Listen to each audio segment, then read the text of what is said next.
McGuigan. So his opponent making his way down to the red corner, all the way from Fight Academy in Ireland, is Damien McGuigan. It's an interesting one, this, you know, after this fight, every fight then will have an SBG Rochdale member on it. Now, that's a busy night for the Rochdale team.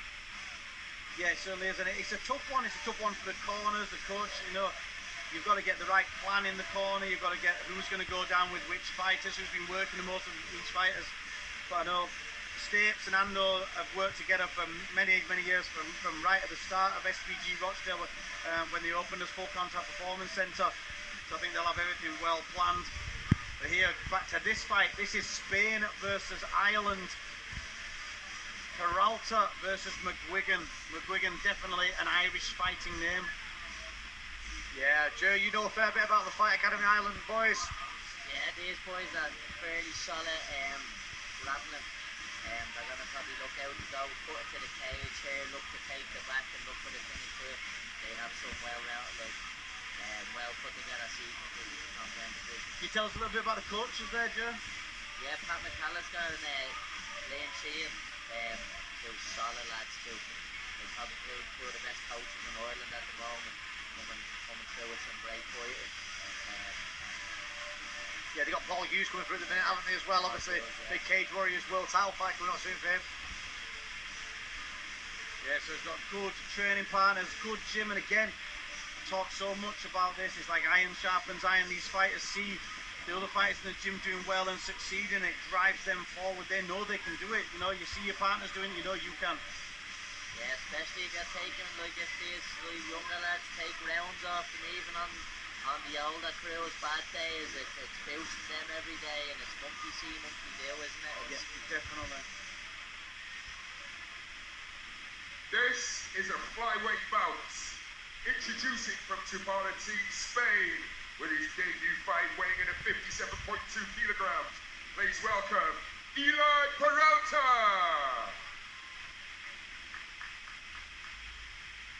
And fighting out in the Fight Academy Ireland with a record of 2 wins and 1 loss, 57.2 kilograms. In the red corner, Damien McGuigan. So here we go, amateur flyweight action. Peralta in the blue, McGuigan in the red. They're going to come out like two Jack Russells and beat with 2 flukes. That is a good way to like that. describe flyweight fighters.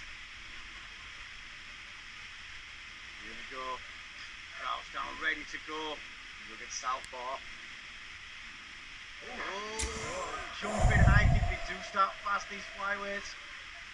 There'll be non-stop action now. And the good thing is, well, we say so much about the flyweights, is they'll go from striking to clinch to ground and back up to striking to clinch, mixing between the different ranges effortlessly. Jeez. Such fast transitions. Going for the ground now. What Peralta there was going to say, you've got to be careful surfing to that left leg. A little bit of practice there, coming out with the side kick and getting practice starts going forward. Well, we've got the shoulder of justice there now, as we call it. Yeah. Working that little bit of pressure on it. Shoulder just underneath his chin. I like seeing him trying to turn that head with the shoulder, and then he might get a better chance of getting the right leg free. That's better work as he pushes the shoulder in. Yeah, really stops you turning that hip back in and getting you're working that half guard. That's it. Just pressuring him, trying to. The referee asking for more action, wanting to try to better that position. There we see Peralta turning into his opponent. That allows the strikes to come down and the step over. He's going to take the back now. He's got good back exposure. Both hooks in now. Yeah, he's going to start to punch his way in, and you'll see that arm come across the throat pretty quickly, I think. Good solid shots, just trying to lift the chin. Peralta defending, but the referee will be looking on carefully again. It's no intelligent defence until he rolls. He actually rolled out nicely there. Good work on the rollout, but good pressure from McGuigan there. A couple of shots down as well. Resets himself now, pushing that face. You want to see. Covering that mouth as well. Old school tactics from the new breed. Yeah, and again, he's forcing the back exposure. Yeah, he wants that left arm across the neck, doesn't he? He drops back, gets his hand over to the shoulder, that's deep. Yeah, that's It doesn't matter that he's got a chin, but he can still finish this, even in that position. Yeah, he's doing well there. He's doing well to drag that 2-1 off. You can see the palm to palm now, but he's... One of the lads in our gym, Max Lenny, would tell you anything under the eyebrows is a choke. Yeah, if you can get that grip locked round and then turn the spine at the same time, you get a real good finish from this position. But again, Peralta doing a good job of keeping his chin down, and he's not getting stretched out there. Still working that hand under, but good work there from Peralta though. Yeah, that was good work there. Nice defence. It is harder to get the hands behind the back of the head when you've got the bigger gloves on for the amateur. Great first round there, really, from McGuigan. You know, apart from getting sort of taken off his feet in the first round, he's in the first sort of engagement really. He was pretty much all him from then on. But Peralta, let's talk about his defence there, Ian, throughout. Well, he looked confident there in his defence. The thing, you know, he shook his head to us when he was down here defending the choke. You know, I mean, most of us know, and probably a lot of the guys at home, when we're doing the rear naked choke now, we won't put the hand onto the top of the head trying to get down behind the head so you can't be peeled off. But what you see there with the tightness there with the amateur gloves on, he couldn't get his hand down the back. And Peralta was so confident to wave his hand at us to say it's not on and then pull the hand down. You know, so you can see that's someone who spent a lot of time defending the chokes and stuff from the back. I seen a post from James Doolan the other day from High Level in Scotland, and he mentioned about the rear naked choke, the evolution of it, and how it was taught probably 20 years ago. It's completely different now, and it really is, especially for MMA, especially with the bigger gloves. It's a much different choke now. You've got to be much more secretive, hiding that hand away and getting the hand behind the neck, behind the head, rather than keeping it on top of it, which you used to get away with probably 10 years ago. Yeah, well, I mean, I trained with James back, you know, early 2002, 2003, and you know, the escape back then was always the baseball bat, move the head over your head. It's so much different, so much more technical now, and again, that is the evolution of mixed martial arts. But those are powerful strikes there from McGuigan.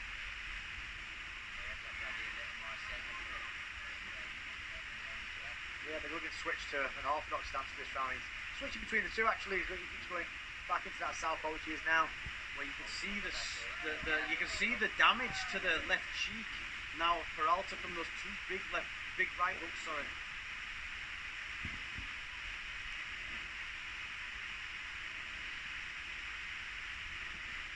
Very red now around that left cheek. Jumped in from out of distance there, and he paid the price for it. Taking off his feet there though into that side control position, and you'll see what McGuigan does again now in this position. Head up working round, it's a side control.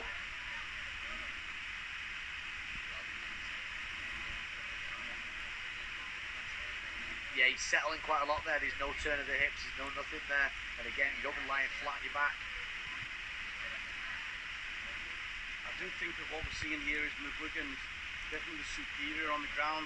He's hit and miss on the strike in the back of the forwards. I think he dived in from too far out with that takedown attempt. He managed to recover it and still end up on top. But when we get to the actual groundwork, I think McGuigan is a level ahead. Yeah, I think this could be the beginning of the end now, where he's just got into that mount with ease, really. And like Jer said there, he didn't really give up any kind of battle once it hit the ground. He sort of lay flat on his back. And we know one thing we'll say in MMA, you don't lie flat on your back at any point. Yeah, and he's taking shots again. He's not really bridging, not really doing any intelligent escapes. It's just sort of eating shots and trying to punch from underneath. Yeah, trying to turn his hips out a little bit better now, but again he's sort of stopped halfway through, and he's now still stuck in that terrible mount position. You can see there looking for the cross face of Damien McGuigan, trying to create space and then strike down. He's got a good solid mount here. He's actually got close to the cage, so we'll see if Peralta can boost off the cage. It wasn't quite close enough to it.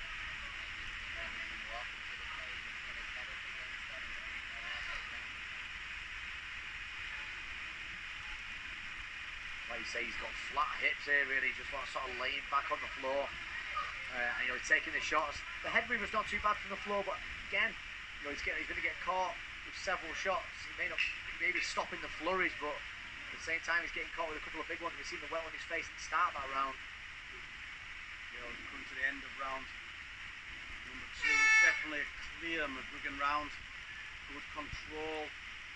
Again, not looking like he's going to finish Peralta anytime soon, who just seems to do enough to defend in each position. Yeah, I'd like to see a little bit more intensity once McGuigan starts to sort of unload on them shots. We've seen a couple of times where he started to unload a little bit and then he sort of stopped and calmed it down a little bit to pick a few shots. But I honestly think if you get to that mount position where someone's laying on the back, you give a good 10-15 flurry, the referee's going to stop and step in. You really get the crowd going with it as well, and the referees are always listening to that. Yeah, I think that the coach team or the rules will always tell you at the start it's only 5 clean shots for no intelligent defence from a stop between an amateur and a ref.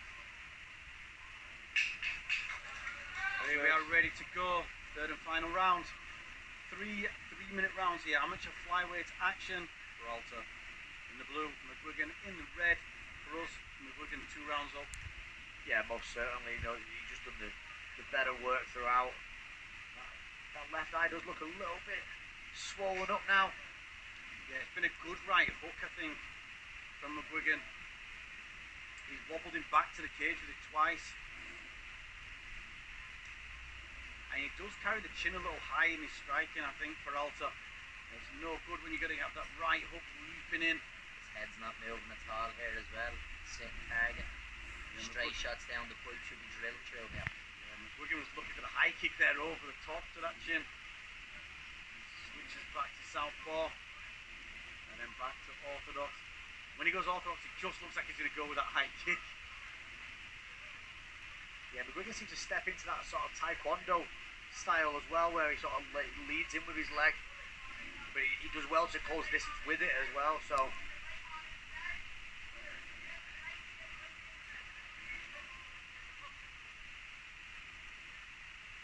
Well, if he's going to be sick, that's the end of the fight. It's a tooth, is it? The referee, you can't call time in the middle of a fight. That's actually like a verbal submission. Yeah, that's a verbal tap, is it? The rules call it a verbal submission. That should be the end of the fight, yeah. So the referee's going to let him continue. What was it, a tooth? Yeah, I think a tooth came out, I think. I'm going to suggest it was from... Well, I don't think it's a piece of fluff in his mouth, let's put it that way. My belief in the rules is that's a verbal submission. You can't call a timeout halfway through a round. But it's up to the referee. And again, we're seeing that sort of step in, as we were saying about the action now, with that taekwondo style, sort of kicking, moving forward, close the distance with the kicks. Is it 10-8 round if you lose a tooth? Yeah, to me it would be. So, fast exchange of punches again.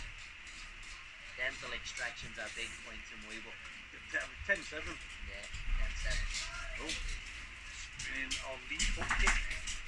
They're coming down that heel. It's a shame really, because the hard work that McGuigan's done in this fight, he's really sort of been ruined there a little bit with the fact that the fight really should have been stopped as the referee steps in. Can't restart the fight there, I don't think, but... I thought it was an eye poke at first or something, but... Nice right up. Yeah, he's tucked down to the floor. Peralta on his back again. And from experience for the first 2 rounds, this is probably going to how the round's going to go now. We'll see Damien Wigan slowly start to get the leg past. In the mount position. I actually thought he was going to be sick, and we have seen that before. Yeah, and again, that is the end of the fight if that happens. So now we have Damien Wigan in mount position. Keeping that pressure on from the top again. Oh, good work there, Spring. Yeah, I think he dropped off to try and go for an arm there, and then what's happened is Peralta's managed to get on top, past the guard himself, and he's going to finish. Driving shots in now. Drops into a triangle, the triangle's on. I don't think he's got time to finish it, he hasn't. The bell goes, and that is going to be interesting on the score and see how the judges scored that last round. like to see, has he got a tooth missing? What was in his gum shield? He took his gum shield out and then took something else out of his mouth. Oh, he would be sick. He's got some rats in his mouth. Yeah, what would be sick now? So he's got to wait it off.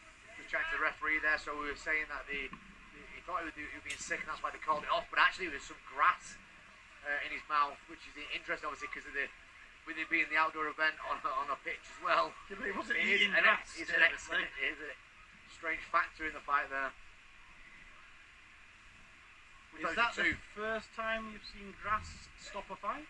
100% it is, yeah. What about That's you, you Joe? really common. Okay, folks, now put your hands together for these two fighters, please. Win by grass in the mouth. Easy.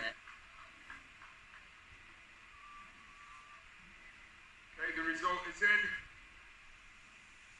And it's a unanimous decision for your winner. In the red corner, Damien McGuigan. Take a winner on points, unanimous decision.